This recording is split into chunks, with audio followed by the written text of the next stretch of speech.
perhaps you'd fallen asleep.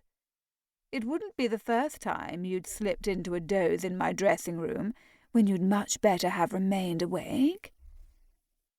Once. That had happened once, and he'd been in his cups at the time. But she was only trying to distract him, and he wouldn't allow it. Couldn't allow it. Not when there was so much at stake. Another outrageous scandal was lurking on the horizon, right on the heels of the last outrageous scandal. That one had sent his grandfather to his bed for a week, and the one brewing now was a good deal worse. If he didn't put an end to it tonight, it might finish the old fellow off for good.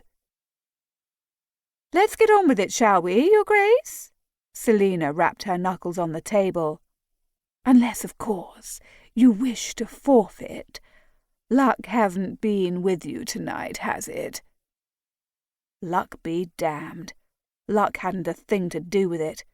There was only one way to win a wager, and that was to never risk anything you couldn't afford to lose. He eyed the earrings she'd tossed on top of the pile of discarded cards. Too bloody late for that now. A bead of sweat inched its way underneath the white linen of his cravat and joined its brothers at the base of his neck. He longed to tear the damn thing off and toss it to the floor, but he wouldn't give Selina the satisfaction of knowing she'd rattled him. He was Montford, for God's sake. He didn't get rattled. He didn't panic, fret, fuss, agonize, or fall prey to excesses of emotion of any kind. Once he made up his mind to transgress, he did it with a style and aplomb that made him the envy of all London's scoundrels, and he was never much troubled with regrets afterward. He was meant to regret it. There must be some Bible passage or other that warned a man's past sins would catch up to him sooner or later. But there didn't seem to be much point in fretting over some hazy, far-distant future punishment, when the sins of the present were already crashing down upon him with all the brutal force of a runaway carriage. "It grows late, Your Grace. I have another engagement this evening, and I'm certain you're eager to return to whatever shiny new bauble has captured your attention.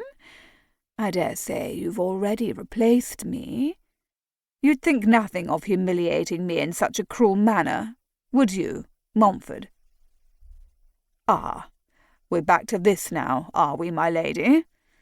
Yes, I'm a rake and a scoundrel, a man devoid of all proper feelings, a man of no tenderness, a cold-hearted blackguard who treats his lovers as if they're nothing more than playthings."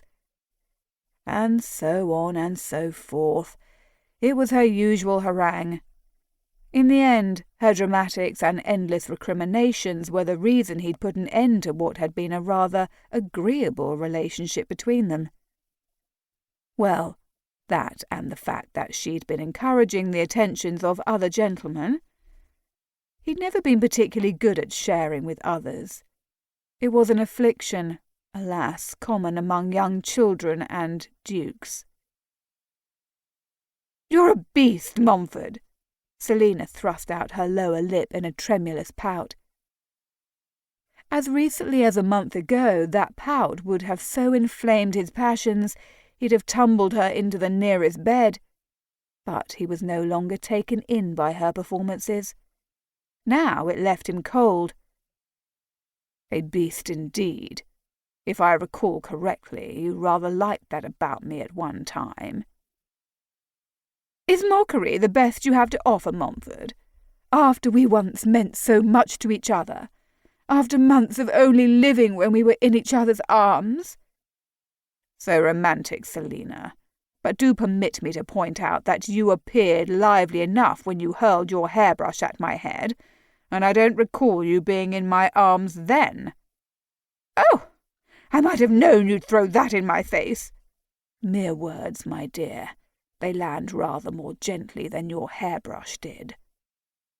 Selina's face darkened, 2 ominous spots of colour rising in her cheeks. "That's it then, Montford. Reproaches and..."